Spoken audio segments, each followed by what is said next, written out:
Muy bien. Vamos allí entonces a Mateo capítulo 11, verso 12.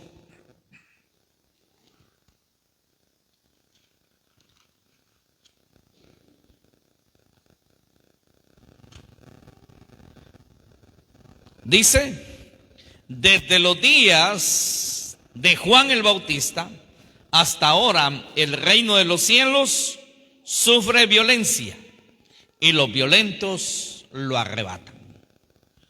El reino de los cielos sufre violencia y los violentos lo arrebatan. Es un texto que suena un poco contradictorio cuando dice: y los violentos lo arrebatan. Pero ya vamos a ver a qué se refiere el Señor con esa gran afirmación. Podemos leer, hermanos, desde el versículo anterior. Desde el versículo anterior dice el versículo 11: de cierto digo, entre los que nacen de mujer no se ha levantado otro mayor que Juan el Bautista, pero el más pequeño en el reino de los cielos mayor es que él. Desde los días de Juan el Bautista hasta ahora el reino de los cielos sufre violencia y los violentos lo arrebatan. Porque todos los profetas y la ley profetizaron hasta Juan. Y si queréis recibirlo, él es aquel Elías que habría de venir. El que tiene oídos para oír, oiga. Mas, ¿a qué compararé esta generación? Es semejante a los muchachos que se sientan en las plazas y dan voces a sus compañeros, diciendo: os tocamos flauta y no bailasteis, os endechamos y no lamentasteis. Porque vino Juan, que ni comía ni bebía, y decían: demonio tiene. Y viene el Hijo del Hombre, que come y bebe, y dicen: he aquí un hombre comilón y bebedor de vino, amigo de publicanos y de pecadores, pero la sabiduría es justificada por sus hijos. La palabra sufre violencia, refiriéndose al reino de Dios. El reino de Dios, hermanos, es una afirmación relacionada con el evangelio. Por eso el Señor Jesucristo dijo que los profetas, Moisés y los profetas, habían sido hasta Juan. O sea, se refería a la revelación del Antiguo Testamento. Así es como la Biblia, como los cristianos del Nuevo Testamento hacían referencia al Antiguo Testamento, la ley y los profetas, hasta Juan. Y de ahí para acá, de Juan en adelante, el reino de los cielos, o sea, el evangelio de Jesucristo, la nueva revelación de Dios para la humanidad. Pero esta revelación de Dios ha sido recibida con violencia, ha recibido violencia. Ahorita en Europa, y creo que lo mencionaba el hermano Rodesno el domingo pasado, y lo han mencionado otros hermanos, pero en Europa los musulmanes pueden hacer sus rituales y todo en plena calle y nadie les dice nada. Pero no vaya a ser que hayan a un cristiano orando porque lo llevan preso. Mire usted cómo está el mundo. No persiguen a los musulmanes, no hay persecución contra los budistas, no hay persecución para los hinduistas. Cualquier religión del mundo puede ser profesada en cualquier lado y no hay problema. Pero la religión perseguida es la religión cristiana. Hay un problema con el nombre de Cristo. Le dijeron así abiertamente a un predicador en un congreso: mire, usted aquí no hay problema que mencione al que usted quiera. Puede mencionar al líder de cualquier religión, menos no mencione a Jesús. No mencione a Jesucristo. Ese es un problema espiritual. Hay un problema diabólico contra el nombre de Jesucristo. Ahí está el centro del problema, Jesucristo. Así que la palabra sufre violencia significa que tiene oposición constante. Y la expresión los violentos lo arrebatan significa que al haber oposición debemos también hacer más fuerza. No acomodarnos, no corrernos. Como un hombre violento, por ejemplo, que al verse acosado no corre como lo haría un cobarde. Quiero que se imagine eso. Sino que sin vacilar utiliza toda su fuerza, energías y los recursos a su mano para no dejarse dominar del adversario y seguir con vida por su esfuerzo y determinación. Eso hace un violento. Cuando nosotros, esa palabra violento, tenemos un poco de problema con esta palabra en ese texto.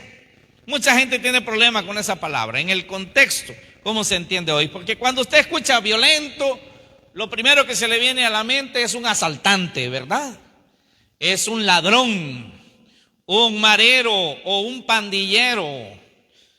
Eso es lo que se le viene a la mente. Un hombre que golpea a la mujer, un sicario, ¿verdad? Violento. Eso es lo primero que viene a la mente. Pero en este contexto no se está refiriendo a ser de ese tipo de violentos. Por supuesto que el espíritu del violento, en este sentido, tenemos que aprender algo de este tipo de personas, es que tienen valor. Ellos son determinados.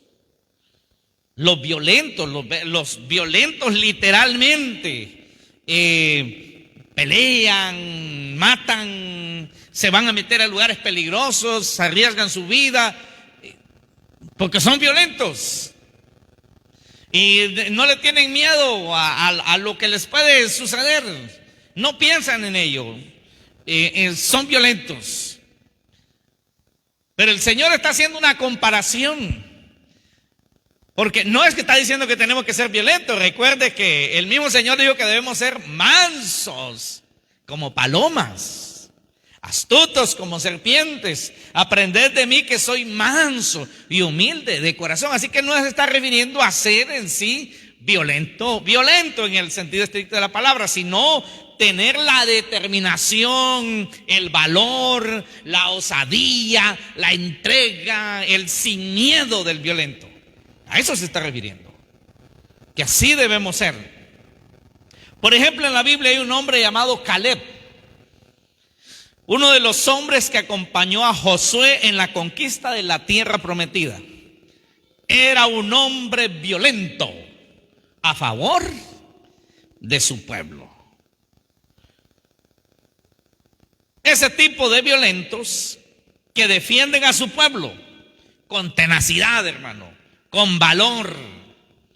¿Sabe cómo se le llama a ese tipo de violentos? En nuestra sociedad se le llama héroes, como el cacique Lempira. La historia que hemos oído de Lempira, ¿verdad? Que enfrentó a los españoles. Él era violento, en el buen sentido de la palabra, para defender a su pueblo. No le importó morir. O Francisco Morazán, que fue a pelear batallas por la Unión Centroamericana, lo que hemos oído de él, ¿verdad? ¿Cuánto es cierto, cuánto no es cierto? No estuvimos allí para saberlo, no anduvimos con él para saberlo, pero nos lo presentan como un héroe, un hombre valeroso, un hombre que fue violento, sí, fue violento, pues por la causa de su país. Amén. Violento fue David con Goliat. Violento fue Gedeón contra aquella coalición de naciones que venían contra Israel. Y este hombre llamado Caleb, que fue violento contra los gigantes para conquistar la tierra prometida. En Números 13:30 dice: entonces Caleb hizo callar al pueblo delante de Moisés y dijo: subamos luego y tomemos posesión de ella, porque más podremos nosotros que ellos. Eso es ser violento. Él era violento, no era un cobarde. Era un hombre decidido a pelear. Pero era un hombre justo. No era un hombre malo. Era un hombre justo, pero era un hombre valiente. El nombre Caleb significa audaz, valiente, fiel, impetuoso. Pero también se traduce como leal y tenaz como un perro. Quiero que pensemos en los perros. Ese nombre Caleb se asocia con el nombre de los perros, con la característica de los perros. El perro, hermanos, es bravo, ¿verdad? Y máxime si le toca defender a su dueño, puede morder. Si el dueño se ve en peligro y ahí está el perro no piensa en que le van a disparar o le van a hacer algo. Él va a defender a su dueño, va a pelear por su dueño. Y cuando un perro, hermano, viene furioso a morder a lo que sea, es muy difícil detenerlo. Esa osadía, esa entrega, esa valentía. Dice el Señor que se necesita gente así en el reino para defender el reino. El reino de los cielos sufre violencia y los violentos lo arrebatan. Son los que se quedan con él, son los que conquistan, son los que van de la mano del Señor triunfantes. Pero no significa esto que usted debe ser violento. Literalmente estamos hablando de violencia espiritualmente hablando. Espiritual. Porque alguien, hermano, puede ser así que se mire violento físicamente, bravo y da miedo, pero es un cobarde espiritualmente hablando. Es un cobarde para lo espiritual, para lo de Dios. Es un arruinado, como dijo alguien por ahí. Pero alguien puede verse humilde, pero es un violento en lo espiritual. Hasta el diablo le tiene miedo. Los demonios le tienen miedo. Se le corren los demonios. Amén. Los demonios le tenían miedo a Jesús. Así que, hermanos, en esto de que el reino de los cielos sufre violencia y los violentos lo arrebatan, algo bien importante es que el reino de Dios necesita gente con determinación. Gente con determinación. La determinación, hermanos, es una persona, en una persona es firmeza. Oiga, la determinación en una persona es firmeza, voluntad, perseverancia para alcanzar metas y objetivos, manteniendo el enfoque a pesar de los obstáculos, a pesar de los desafíos, a pesar del fracaso. Cae y se vuelve a levantar. Un guerrero, hermano, no va a caer al suelo y se va a quedar ahí en el suelo. Inmediatamente se levanta y seguirá peleando. Un guerrero tendrá que seguir peleando. Y implica, hermano, un compromiso inquebrantable. Nada ni nadie lo va a hacer renunciar a ese compromiso con Dios, con el Evangelio. Significa disciplina y una actitud fuerte, hermano, que lo impulsa. Él lo impulsa a superar las adversidades. Es un guerrero esforzado al servicio de Dios. Y como le mencionaba, no es algo físico, es espiritual. ¿Se acuerda cuando el ángel de Dios, el ángel de Jehová, visitó a Gedeón? Y hoy en la mañana se mencionaba eso. Le dijo: varón esforzado y valiente. Pero físicamente el hombre se miraba débil, incluso él creía que era débil. Pero en lo espiritual era un hombre muy fuerte. Amén. Y así tiene que ser usted. Cuando el Señor dice: de cierto digo que entre los que nacen de mujer no se ha levantado otro mayor que Juan el Bautista, pero el más pequeño en el reino de los cielos mayor es que él. Qué maravilloso esto, hermano. ¿Por qué? Se está refiriendo a los que han tenido su encuentro con Dios en el Evangelio de Jesucristo, en el perdón de los pecados, en el lavamiento de los pecados, en la sangre de Jesucristo. Dice, mayores que Juan. Hermano, Juan es un gran ejemplo de determinación en el reino de Dios. Y le voy a decir por qué. Mire, por ejemplo, Juan era hijo de una pareja de ancianos. Hay hijos que se avergüenzan de ser hijos de una pareja de ancianitos. Hijo de una pareja de ancianos. Su vida fue austera, hermanos, sin vivir en medio de comodidades, austeridad. Le faltaba todo a Juan. Su alimento y su vestimenta eran de mucha sencillez. Comía lo que hallaba en el bosque, vivía en el bosque, en el campo. Se vestía de pieles. Era una persona solitaria. Su estilo de mensaje confrontativo, hermano, no lo hacía muy popular, no lo hacía muy querido a Juan el Bautista. Y contra todo eso, él era valiente. Fue encarcelado y también fue decapitado. Él sabía que le iban a cortar la cabeza, pero él siguió siendo violento espiritual. No se acobardó. Enfrentó la espada con valentía. Porque los verdaderos hijos de Dios, hermanos, esforzados y valientes, no se acobardan.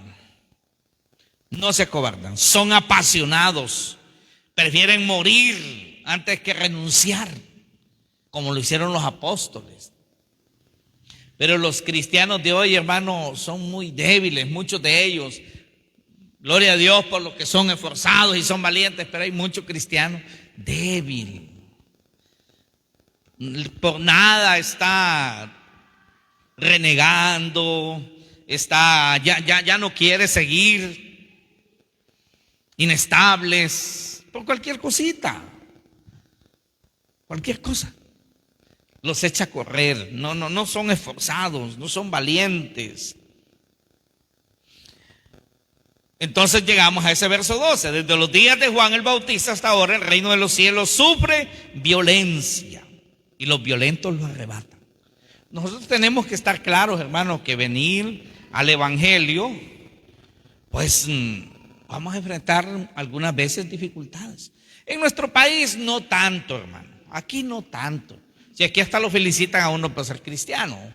Poca gente es la que es adversa, que la podemos ver ahí en el Facebook, ¿verdad? Como escupen veneno. Pero bueno, no pasan de ahí. Pero hay países donde los cristianos son colgados en los postes, en los árboles. Les meten fuego, los golpean, les queman sus casas, les quitan sus terrenos, les quitan lo que tienen. ¿Qué tal sería cristiano usted? ¿Sí? ¿Qué tal sería usted en ese contexto? Porque todos los profetas y la ley profetizaron hasta Juan. O sea, el Señor Jesús está dando ahí un final a esa era del Antiguo Testamento. Ahora era una nueva era en Cristo. Y el versículo 14, y si queréis recibirlo, o sea, recibirlo era creer el mensaje, era estar de acuerdo con Juan y decidir seguir el propósito de Dios. Y si queréis recibirlo, él es aquel Elías que había de venir. Cuando se habla de que vendría con el espíritu de Elías, no es que era el espíritu o el alma de Elías, sino la actitud de Elías. ¿Cómo era Elías? Elías se enfrentó a la reina más malvada que se menciona en la Biblia, a Jezabel, una hechicera. Era extranjera esta mujer, pero vino a ser reina en Israel por su esposo Acab, que era israelita. Entonces ella se volvió reina. Era una bruja terrible, malvada esa mujer. tan malvada que una maldición cayó sobre ella, que moriría comida de los perros. Y en una de las batallas, y ella quedó sola, y la empujaron de la ventana, cayó, y en medio del molote, como decimos los hondureños, ¿verdad? Nadie le hizo caso, y ahí estuvo como 2 o 3 días, y los perros se la comieron, hermano. Se cumplió la profecía. Y el profeta Elías, hermano, enfrentó la oposición de esta mujer. Recuerde usted que el profeta Elías no murió, él fue llevado vivo a los cielos. Así que cuando dice que él era el Elías que debía venir, no se está refiriendo físicamente, ¿verdad? Porque Elías no podía nacer otra vez, pero el espíritu de Elías estaba en él. Aparte de que el mismo Espíritu Santo que empoderó a Elías era el mismo Espíritu Santo que empoderó a Juan el Bautista, pero la actitud que Juan tenía era la misma actitud, hermanos, de Elías. Ahora, hermanos, el reino de los cielos sufre violencia física contra el cristiano, que como decimos aquí en Honduras, muy mínimo, casi nada. Pero también sufre violencia contra la Escritura. En Latinoamérica, ahorita, hermano, y en toda América, la mayor violencia que sufre el reino de Dios es contra la palabra, contra las Escrituras, es la violencia. Está sufriendo el evangelio una terrible violencia de parte de los falsos cristianos, los falsos ungidos, los falsos profetas, los falsos maestros, los falsos pastores, los falsos apóstoles, los falsos evangelistas. Está sufriendo una violencia terrible. Los verdaderos guerreros, hermanos, de Dios son determinados. ¿Es usted un guerrero? ¿Es usted un guerrero determinado? ¿Será que lo vamos a ver ahí siempre firme y firme y firme y firme? Pase lo que pase, suceda lo que suceda, y va a seguir adelante. ¿O va a ser un cobarde que después se va a contar la historia de que antes iba a la iglesia? Ay, no, sí, allí sí estuve, fíjese, y estuve bastante tiempo, pero después me retiré. Es que hubieron unas cosas que no me gustaron, es que aquí, es que allá. Cobarde.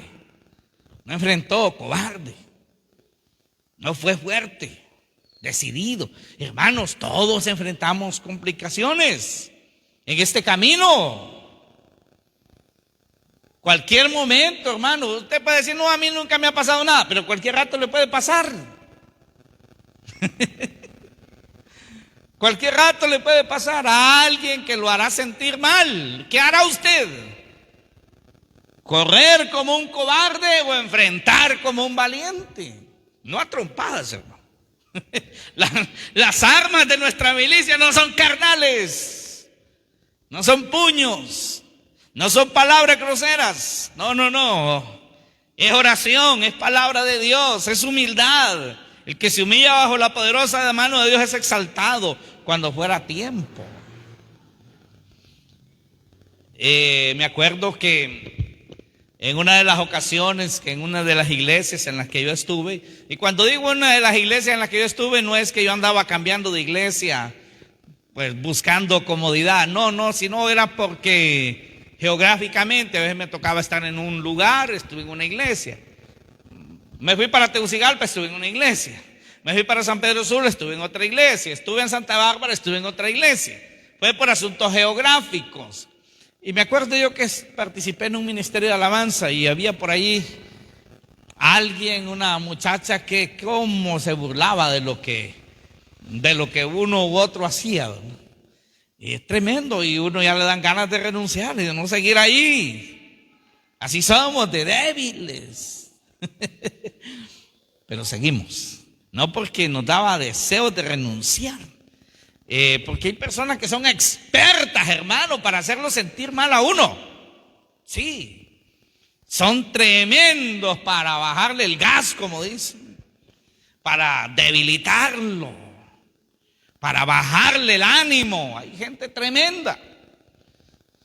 Pero ahí es donde, ¿qué vamos a hacer? ¿Vamos a huir como un cobarde o enfrentaremos con un valiente con las armas espirituales? Los verdaderos guerreros de Dios, hermanos, son determinados. No buscan complacencia y comodidad. Tengamos bien en cuenta eso. No buscan complacencia y comodidad. ¿Buscaba complacencia? ¿Buscaba comodidad Juan el Bautista? ¿Buscaba comodidad Moisés? ¿Buscaba comodidad Elías, Eliseo, Habacuc? ¿Buscaban comodidad los apóstoles? No, hermano. No buscaban comodidad, no buscaban complacencia, no buscan diversión. Los verdaderos guerreros de Dios son determinados, no buscan diversión. Se comprometen, se sacrifican con el fin de agradar a Dios y hacer la voluntad, hermano, para engrandecer el reino de Dios aquí en la tierra. Claro, se lo dijo el apóstol Pablo a Timoteo, 2 Timoteo 2:3, y se lo dijo clarito. Timoteo era un joven, pero estaba determinado. Pero por si acaso, Pablo le dice: tú, pues, sufre penalidades como buen soldado de Jesucristo. Sufre penalidades como buen soldado de Jesucristo. Los soldados, hermanos, cuando van a la batalla, no le dicen: no, pues mire, allá en la batalla, mire, allá va a estar bien cómodo. Mire, allá van a ver buenas cobijas, buenos colchones, ahí almohadas bien ricas, aire acondicionado, allí va a haber buena comida, va a comer usted en mesas y todo bien. No, usted va a lo lindo, va usted.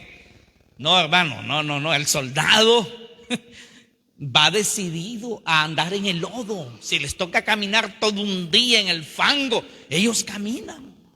Si les toca ir bajo la lluvia, ir con la mochila ahí cargada de su armamento, ellos caminan bajo la lluvia, bajo el sol, y en la noche hay mosquitos y lo que sea. El soldado no reniega y sigue, hermano. Por eso le dice el apóstol a Timoteo: como buen soldado de Jesucristo. El soldado que no está dispuesto a sufrir no es buen soldado, es un arruinado, es un cobarde. ¿Para qué se metió de soldado si no está dispuesto a aguantar? Bien, hermano, ahí estaba viendo unos datos sobre soldados ucranianos en las trincheras, en medio del lodo, hermano. Allí, en medio del lodo que se les hundía hasta aquí, miren. Ahí, todos mojados, pero aguantando, porque eso hace el soldado. Aguanta. Sufre penalidades, le dice, como buen soldado de Jesucristo. No, el evangelio que se predica hoy es: no, mire, bien bonito, le animo, vaya, vea qué bonito, vaya, le va a gustar. Y le vendemos la idea de un evangelio, ¿verdad? Bien light, bien bonito. Hermano, en la mayoría de los países de América, como ya lo había mencionado, y así aquí en Honduras también, los cristianos no sufrimos penalidades por persecuciones físicas. Pero la mayor afrenta es contra la palabra de Dios. Es contra la forma cristiana que debe tener la iglesia. Es una violencia, hermanos, que cada cristiano debe librar desde el alma. Cada uno debemos librarles del alma. Una violencia que se nos mete a través de Facebook, se nos mete a través de YouTube, se nos mete a través de TikTok.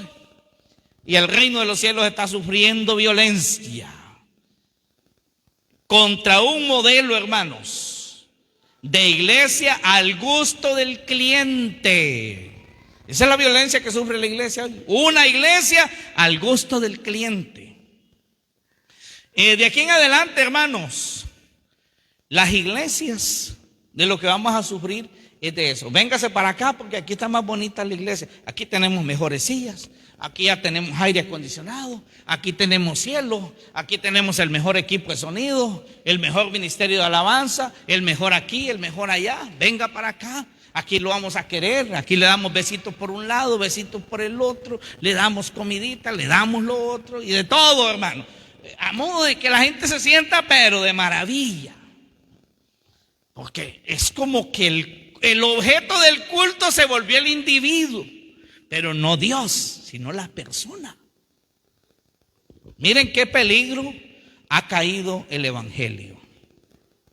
Muchos buscan una iglesia que los haga sentir satisfechos. No hubieran cabido con la iglesia de los apóstoles, hermano. Con la iglesia de Jesucristo de aquellos tiempos no, porque allí satisfacción física era lo que menos había.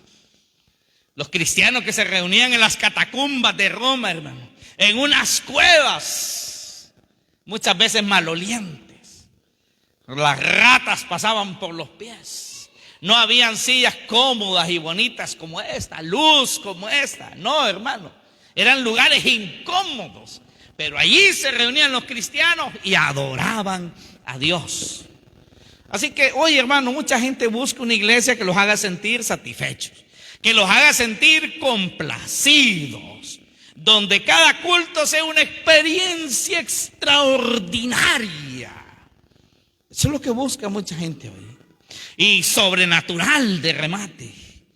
Quieren reuniones dinámicas, divertidas, con buena música, buen audio, hermano, con teatro, con participantes que sean expertos en motivación.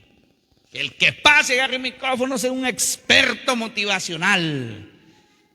¿Para qué? Pues para exaltar las emociones de la persona.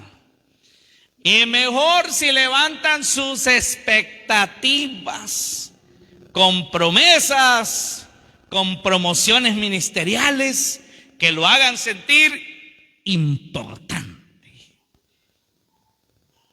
Eso busca mucha gente hoy.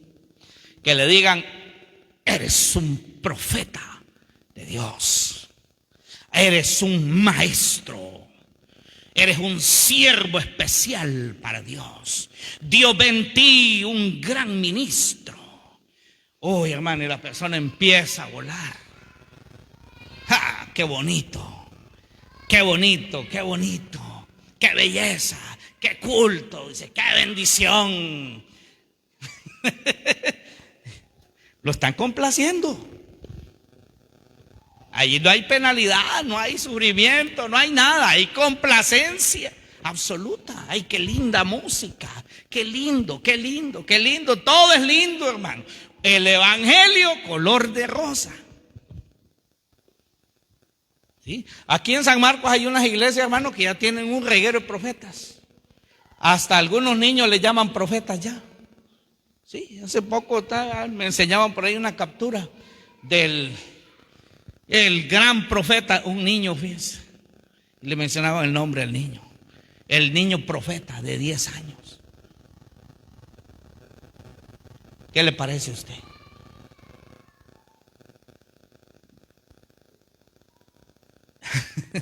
Pero ¿qué dice la escritura para los requisitos de un ministro? ¿Un profeta es un ministro o no es un ministro? Sí. En realidad va a ejercer un ministerio profético, como dice la Biblia. Pues tendría que cumplir los requisitos de 1 Timoteo capítulo 3. Amén. Apto para enseñar, decoroso, otro. No un neófito. Y un niño, profeta, el profeta niño. Y desde niño no tiene de pronto ni los conceptos ni de quién específicamente es Cristo, el sacrificio de Cristo, la redención. Todavía no lo sabe, es un niño. Los profetas, algunos ya los ungen como profetas, dice desde el vientre, profeta.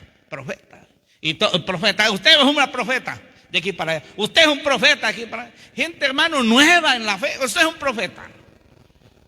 Pero ¿sabe para qué es? Para hacerlo sentir bien, para halagarlo. Para eso es. Eso se llama adulación. Levantarle el ego al individuo.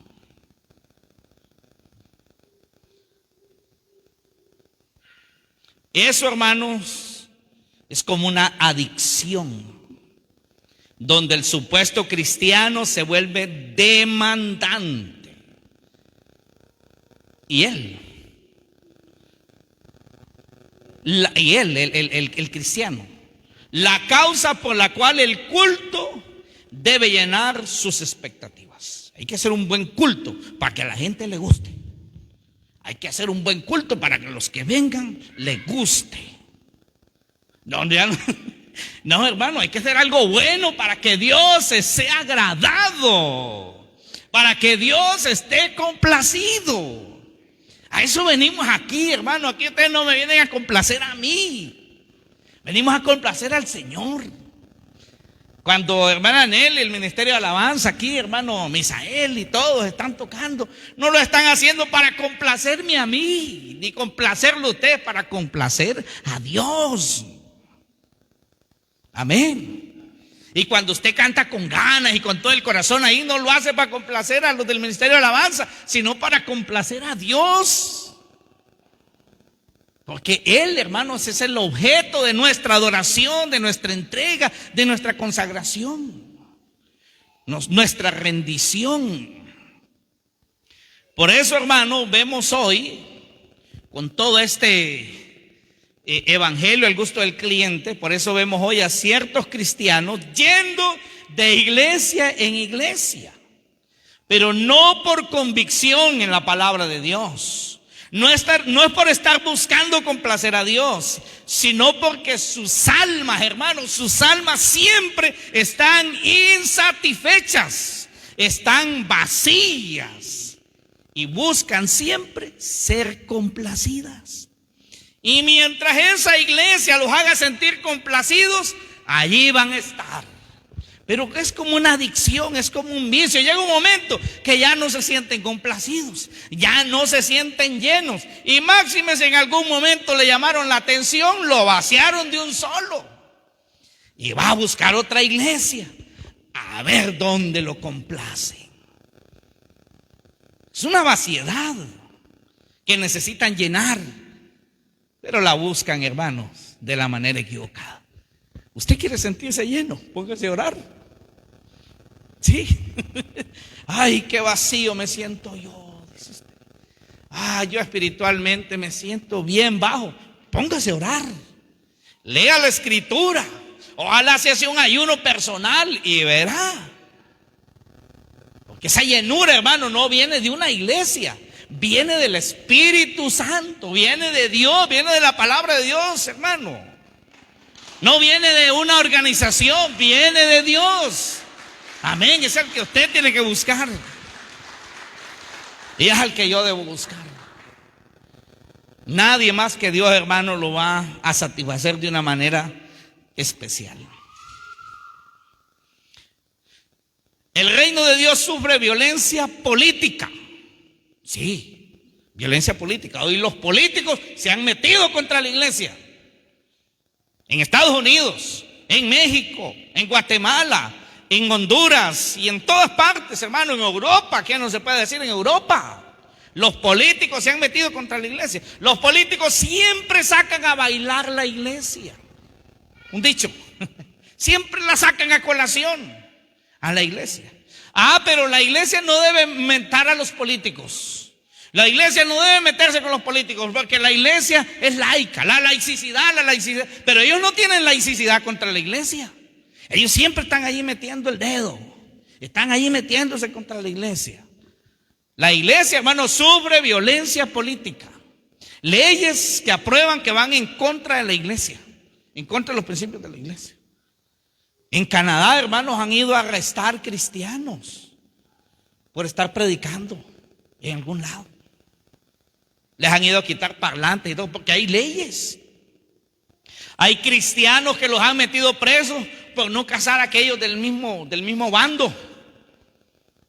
Y los han llevado, hermano, les han cerrado sus negocios. Porque los políticos han creado leyes que afectan a la iglesia.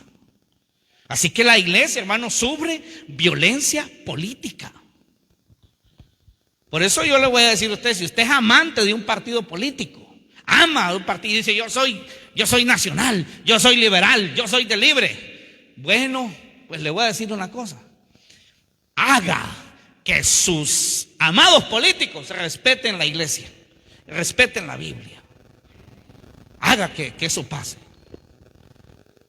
Usted dígale al político ese que usted quiere mucho: yo lo apoyo, pero con la iglesia no se meta. Con la Biblia no se meta. Yo lo apoyo, pero eso sí, cuidadito.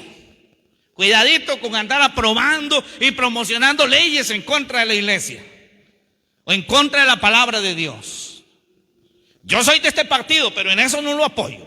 Así que cuidadito, ¿verdad? Pero hermano, mucho cristiano hoy, bienvenido. Cualquier cosa. Está tan enamorado del político que no importa lo que el político decida, siempre lo va a apoyar. Hermano, no. No. La iglesia está sufriendo violencia política. Y tenemos que ser violentos nosotros también, en espíritu. No podemos decir amén político. Amén. Apruebe el aborto político. Apruebe el casamiento del mismo bando político. Amén político. No, nosotros no podemos decirle amén. Tenemos que salir ahí. ¿Cómo está eso? Usted está en la reunión de su partido y un momentito, ¿qué fue lo que dijo? Olvídese de eso, que en eso no lo apoyamos. Hasta ahí se frena. Amén. Porque nosotros somos sal de la tierra. Tenemos que salir como guerreros a defender el evangelio. Amén. Los profetas del Antiguo Testamento, cuando el rey andaba mal, le salían los profetas. Le decían: ¿qué haces, rey? Esto no te va a ir bien de parte de Dios por lo que estás haciendo. No te va a ir bien. Estás haciendo mal. Imagínense, laicidad. No puede venir el profeta aquí a decirle al rey lo que debe hacer. ¿Y acaso Dios no es el rey de toda la tierra? ¿No es el creador de todas las cosas? No podemos, hermano. La iglesia no debe estar de acuerdo con lo malo que decidan los políticos. No importa de qué partido sea.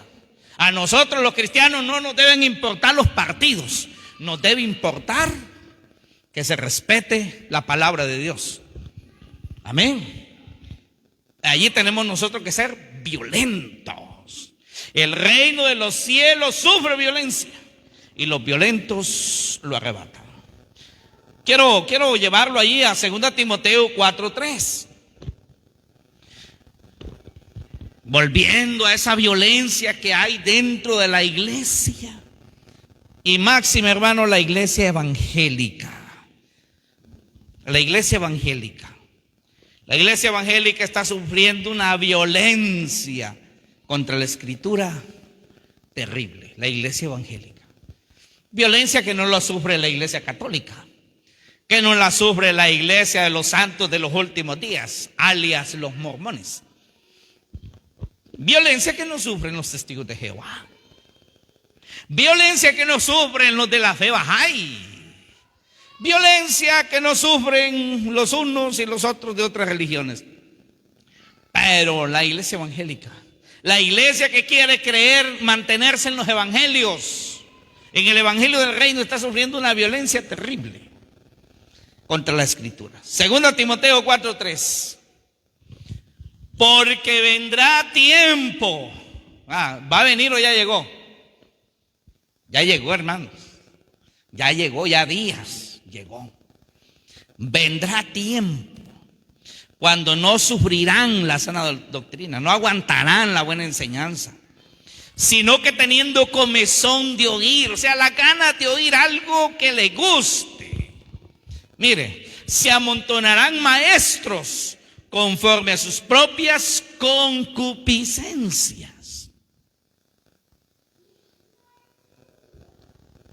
O sea, maestros que complazcan el deseo de la persona. Eso es lo que está diciendo. Es la concupiscencia, el deseo de la persona. Y mire el 4. Y apartarán de la verdad del oído y se volverán a la fábula. Eso está pasando dentro de la iglesia evangélica. En la iglesia evangélica hay un gran montón de sectas que parecen iglesias evangélicas. Porque es bien fácil. Es fácil montar una secta con el nombre de un nombre evangélico. Es bien fácil. Iglesia evangélica, el Cordero de la Cruz. Pero esa iglesia puede enseñar cosas horrorosas. Había en Tegucigalpa una iglesia de los 10 mandamientos de Dios. Qué bonito, ¿no? Iglesia, los 10 mandamientos de Dios. Pero el pastor creía en que cada hombre debe tener 2 mujeres como las tenía Abraham. Y así él tenía 2 esposas. Tenía una que era como Sara y la otra era como Agar. Hay gente que recibe cosas, pero esas son cosas todavía extremas que se notan, pero hay cosas más sutiles. Y le dice, pero tú sé sobrio, o sea, sé inteligente, hombre. Él le está diciendo, sé inteligente en todo. Soporta las aflicciones. Haz obra de evangelista, cumple tu ministerio, sé buen soldado. Soporta las aflicciones. Ah, no, pero es que a mí me gusta una iglesia, pero que sea bonita, que me haga sentir bien. Ahí sí se siente bien uno, dice. No se trata de sentirse bien, se trata de estar en lo correcto. Amén. Seamos cristianos de verdad, hermanos. Esforzados, valientes, sufridos, sacrificados para Dios.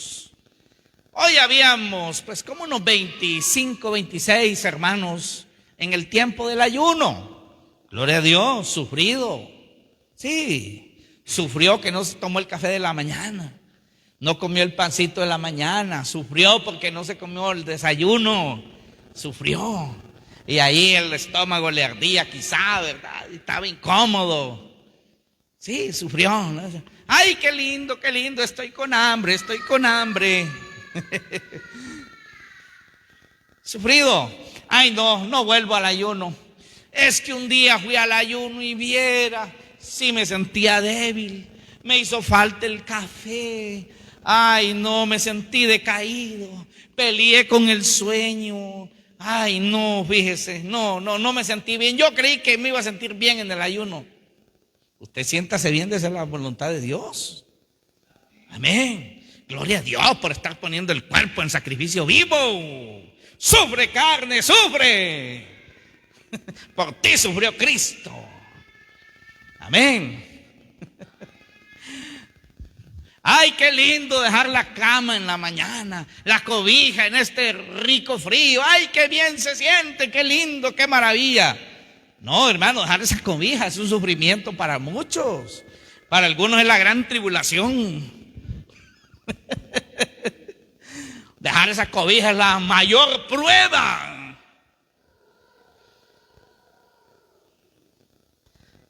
Cosas como esas. Romanos capítulo 12, verso 1 y verso 2. Mire lo que dice Romanos, la carta a los Romanos, capítulo 12. Romanos 12, 1. El apóstol Pablo le dice a estos cristianos de Roma: ¿sabía usted que los hermanos de Roma la vieron difícil? Nerón le mandó a meter fuego a la ciudad. ¿Y sabe a quién le echó la culpa? A los cristianos. Y se desató una persecución feroz contra los cristianos. Los mataban, los apedreaban, los metían presos. Los cristianos eran despreciables porque habían quemado la ciudad. No, hermanos, el que quemó la ciudad fue Nerón, el político. Él le metió fuego a la ciudad. Ese bandido mató a la mamá. Sí. ¿Qué no podía hacer ese loco? Dice: así que, hermanos, os ruego por las misericordias de Dios que presentéis vuestros cuerpos en sacrificio vivo, santo, agradable a Dios, que es vuestro culto racional. Imagínense ya nosotros invitando a alguien. Mire, lo invito a la iglesia a que vaya con su cuerpo en sacrificio, vaya a sufrir por Cristo, vaya, reúna, ponga a sufrir ese cuerpo. Ah, no. ¿Cómo? No, yo me voy para la otra porque ya me dicen que sí es bonito. Ella me dice, allí se va a sentir bien. Véngase, aquí se va a sentir bien. Mire, ni ganas de ir se le van a dar. Y usted me dice que vaya allí para que se presente mi cuerpo en sacrificio vivo. No. No, eso no. Presenten sus cuerpos como un sacrificio vivo. Hermanos, siéntase bien cuando su cuerpo, su ser, su alma está sufriendo. Pablo decía que él se sentía feliz, orgulloso, vamos a decirlo así, ¿verdad?, de haber sufrido por Cristo. Y también Juan y Pedro, cuando los latigaron, salieron contentos, gozosos, fíjense, porque habían sufrido por Cristo. O sea, ellos decían: ay, qué lindo, Cristo sufrió por mí. Qué bonito va Pedro, que nos dieron esos latigazos. Algo sufrimos por el Señor, aunque sea un poquito. Él sufrió por mí bastante, pero nosotros aunque sea un poquito, ¿verdad, Pedro? Ay, sí, qué felices. Sí, hermano, recibieron látigos literalmente. No os conforméis a este siglo, sino transformaos por medio de la renovación de vuestro entendimiento. Hermano, para transformar el entendimiento hay que estudiar la Biblia. Dígale a la gente que va a ir a un estudio bíblico. Mucha gente no le gusta el estudio bíblico. Ay, no, el estudio bíblico. Es que a mí me da pereza, es que a mí me da sueño, es que me da es la carne pecadora. Vengan a orar conmigo 1 hora, le dijo el Señor. Sueño les daba a los discípulos. Los voy a despertar, despierten, oren conmigo 1 hora. Otra vez se durmieron. 3 veces les voy a hablar. Dijo el Señor: ¿para qué están batallando con esto? Digan durmiendo, les dijo. Sigan durmiendo. Hay gente, hermano, que no quiere renovar el entendimiento. Se renueva con el estudio de la palabra de Dios.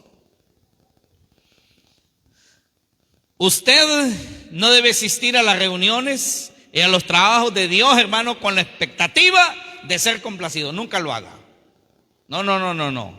Usted vaya con la expectativa de complacer a Dios, de complacer a los otros hermanos y ayudarlos, pero no de complacerse usted mismo. Vaya con la expectativa de usted complacer a Dios a través de su fe, a través de su entrega, a través de su consagración, su involucramiento, su comprensión a los hermanos, su demostración de amor cristiano, con respeto, con reconocimiento, y que si en algún momento, hermano, la reunión o lo que se realice para Dios, usted se siente cansado, lo siente trabajoso, peleando ahí contra su voluntad, la voluntad de su carne que no quiere. Y de pronto en algunos momentos sin aplausos, sin reconocimiento. Siéntase dichoso, siéntase dichosa, porque eso es presentar el cuerpo en sacrificio vivo. Amén. Usted haciendo las cosas para Dios de la mejor manera. Ay, le sale un hermano ahí medio machetero, ¿verdad? Ahí les pasó a los hermanos ahí en la asamblea, en el parqueo, ¿verdad? Siempre hay más de alguno, ¿verdad? Y estaban ahí un par de hermanos por ahí.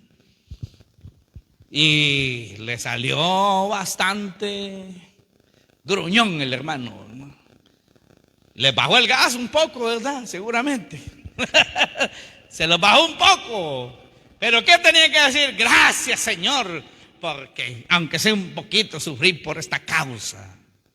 Amén. Gracias, Señor. Gracias, Señor, por ese hermano que me mira mal en la iglesia, que le caigo mal y que no deseara verme allí. Gracias, Señor. Gracias por ese hermano que me dio un bocho. Gracias, Señor. Qué bueno, qué lindo es sufrir por tu causa. Hermano, el reino de los cielos sufre violencia y los violentos la arrebatan. No los cobardes, no los cobardes.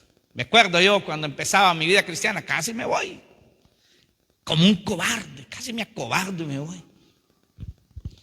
Me dice el pastor: haga esto, me dice el pastor. Y yo preparándome bien emocionado, haciéndolo, ¿verdad? Y le voy a preguntar a uno de los líderes de ya día más viejos de la iglesia, y le digo: mire, ayúdeme en esto, el programa, porque a mí me lo delegaron y es primera vez que lo voy a hacer y quiero su ayuda. Y me dijo: pues si lo pusieron de director es porque usted puede, me dijo. me lo dijo de una manera bien despectiva. Y yo sentí que me ponía caliente, me senté helado y no quería volver. Sí. Después me prestan una guitarra, yo le hacía algo a la guitarra, ¿verdad? Todavía le hago algo. Y algunas iglesias, hermano, nadie ensaya, ni el de la guitarra ni el que canta, ¿verdad? Así que el que pasa a cantar, y voy a cantar unos coros, dice, pero usted no, para empezar no sabe ni qué coro es. Peor que sepa qué nota es. Entonces el de la guitarra está por una nota y el que va a cantar sale por otra. Y máxime si el que va a cantar ni siquiera eso puede. Y empieza a cantar aquel hermano y yo con la guitarra por un lado y él por el otro lado y nada, hermano, que combinaba aquello. Aquello era un desastre. Y se me acerca uno de los hermanos, de los más viejos de la iglesia, y se me fue a poner hacia el frente de la guitarra. Él no se fue a poner al frente, el que cantaba. De aquel era el problema, no era mío. Y le hacía así.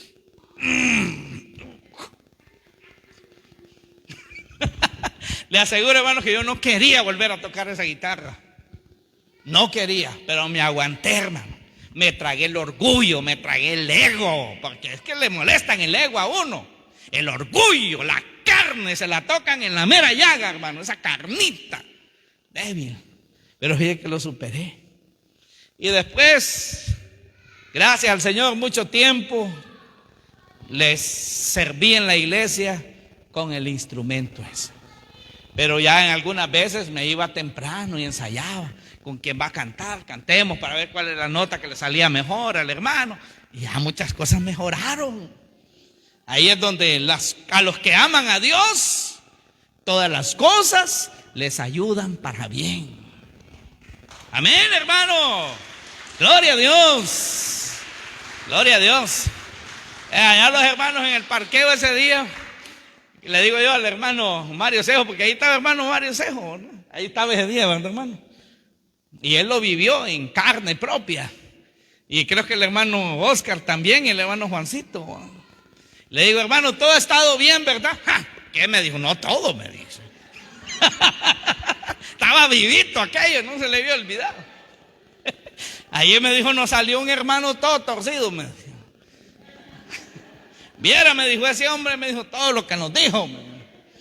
En ese ratito ya como que se quitaron las ganas de estar en ese parqueo, ¿verdad? Ordenando carros y cosas.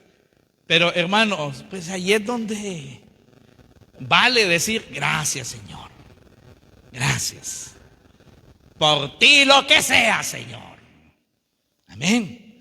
Como el enamorado. El enamorado. Pregúntele al hermano Rolling cuenta cuando estaba enamorado de hermana Nelly. Aunque lloviera allí, hermano Rolling, por el amor lo que sea, aunque sea una tormenta, lo que sea. Había un individuo enamorado allá en Santa Bárbara, hermano, que ahí recuerde que hubo tiempo que no, o sea, no habían celulares, no había foquitos, todo era con focos y baterías. Y le tocaba pasar fincas. Y en una ocasión no halló dónde comprar baterías, no consiguió baterías por ningún lado, se fue a oscuras, hermano. Dice, ahí iba rebotando con los palos de café, dijo, pero yo quería ir a verla, dijo.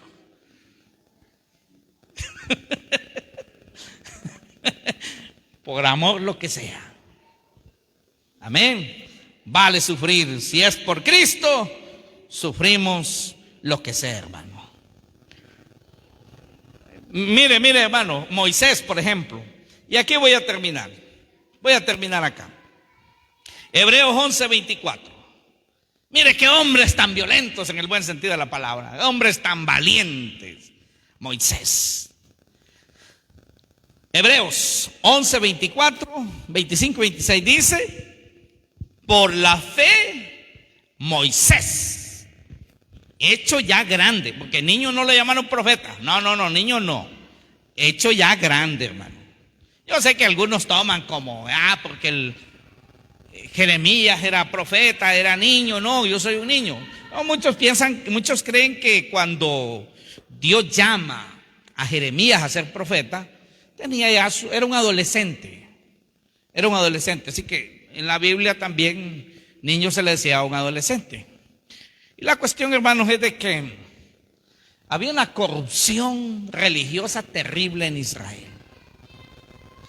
Y Jeremías era de la familia de los sacerdotes. De hecho, era hijo de un sacerdote. Y podemos decir que el alma más pura con la que Dios podía tratar en Israel era ese niño. Y con él trató. Y él le dijo: Señor, pero yo soy un niño, no puedo hablar. Pues sí, ¿cómo a Dios le dijo que sí no podía hablar, va? Entonces, hablar podía. Lo que él quería decir era a predicarle a la gente, decirle a la gente. Y le dice Dios: no digas que no puedes, porque todo lo que yo te diga que hagas, lo vas a hacer. Lo harás. Es el único que podemos ver ahí, niño llamado al ministerio profético, pero no es que era un niño que no sabía nada. Hermanos, si hay algo que en el pueblo de Israel acostumbraba, y esto hay que entender también la cultura. Hermanos, los niños ya a los 13 años se sabían bien los primeros 5 libros de la Biblia, se sabían la ley, pero de una manera bien precisa, porque los padres le enseñaban. Los sacerdotes enseñaban, o sea, había un compromiso grande con los niños. Así que no era un neófito tampoco, no era alguien que no sabía nada. Jeremías, pero es un único caso. Uno no puede hacer doctrina, hermano, de un texto, de una excepción. La regla era gente adulta, mayor de 30 años, no niños. Jesús no hizo ministerio siendo niño hasta que cumplió los 30 años. Pero hay excepciones, por circunstancias especiales. No era la regla. Moisés, mire, y por la fe Moisés, hecho ya grande, rehusó llamarse hijo de la hija de Faraón, renunció a la comodidad. Hoy dirían renunció a la bendición. Porque para mucha gente, oye, esto es bendición. Mira, este hermano está bendecido. Qué bendición, ¿verdad, hermano? Cuando lo miran con un buen carro, qué bendecido es usted, hermano. Y llegan a la casa y tienen una casa bien bonita. Hermano, qué bendecido, qué bendecida. La gente reduce la bendición a cosas materiales. ¿Y qué tal si llega a una chocita por ahí? ¿Verdad? Piso de tierra. Y le va a decir: hermano, qué bendecido es usted, qué bendición, hermano. Hermano, vamos a orar para que Dios lo bendiga más, hermano. ¿Y qué tal si está bendecido espiritualmente, verdad? Bueno, así que alguien podría decir hoy que Moisés renunció a la bendición, a la económica. Rehusó llamarse hijo de la hija de Faraón. Ese era un gran privilegio en aquel tiempo. Escogiendo antes ser maltratado con el pueblo de Dios que gozar de los deleites temporales del pecado, teniendo por mayores riquezas el vituperio de Cristo. Prefirió el vituperio de Cristo que los tesoros de los egipcios, porque tenía puesta la mirada en el galardón eterno, en el espiritual. Moisés sabía que no le iba a ir bien, hermano, renunciando a los privilegios de la casa real. No le iba a ir bien físicamente, iba a perder muchos privilegios, pero Dios lo bendijo de otra manera siempre, porque Dios recompensa, hermano, grandemente. Moisés incomodó su vida y prefirió el sufrimiento con el verdadero pueblo de Dios. A veces, hermano, con el verdadero pueblo de Dios, a veces hay que sufrir algunas cosas. Aguante, sufra. Aquí en esta iglesia, hermano, vamos a decir así, gracias al Señor, nos llevamos bien. Es muy raro que algún hermano se queje de otro hermano. Procuramos tratarnos con amabilidad, con respeto, con amor, como la Biblia manda. Pero eso no significa que en alguna vez no pueda salir ahí alguien medio torcido, ¿verdad? ¿Y qué vamos a hacer? Renunciar. Ya me voy, no vuelvo a la iglesia, pastor, porque no quiero ver a ese allí, no quiero ver a esa allí. No, hermano, a veces hay que sufrir un poquito, hombre. Más sufrió Cristo. Moisés no encontró placer, encontró reto, incomodidad para cumplir el plan de Dios. Mire, hermano, el compromiso de Moisés con Dios por aquel pueblo no fue placentero, hermano. No era placer. En una ocasión le dijo: Señor, mira, yo mejor me quiero morir. Señor, ¿acaso yo di a luz todo este montón de gente? Estaba ya hasta aquí de esta gente.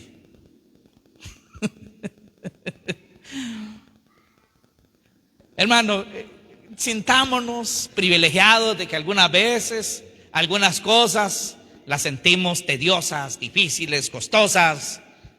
Gloria a Dios, todo que sea por Cristo. Amén.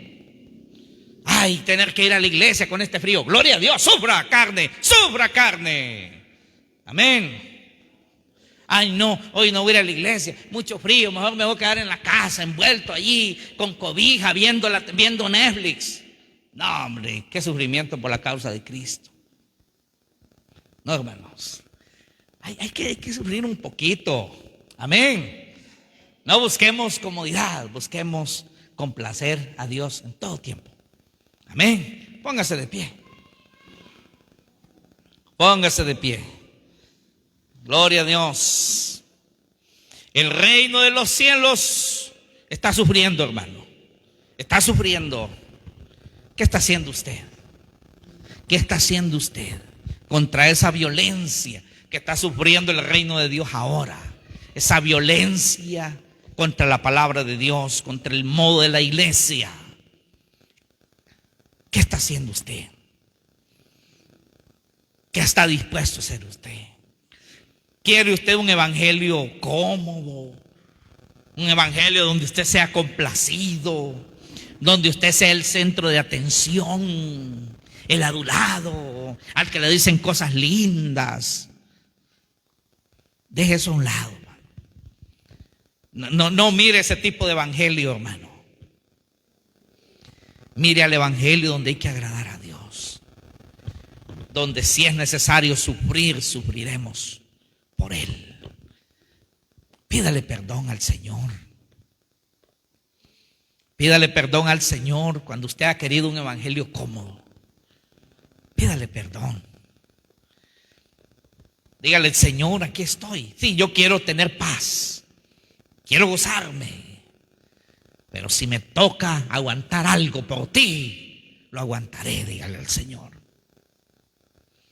Si hay algo por lo que tenga que ser firme y valiente, lo haré. Dígale al Señor.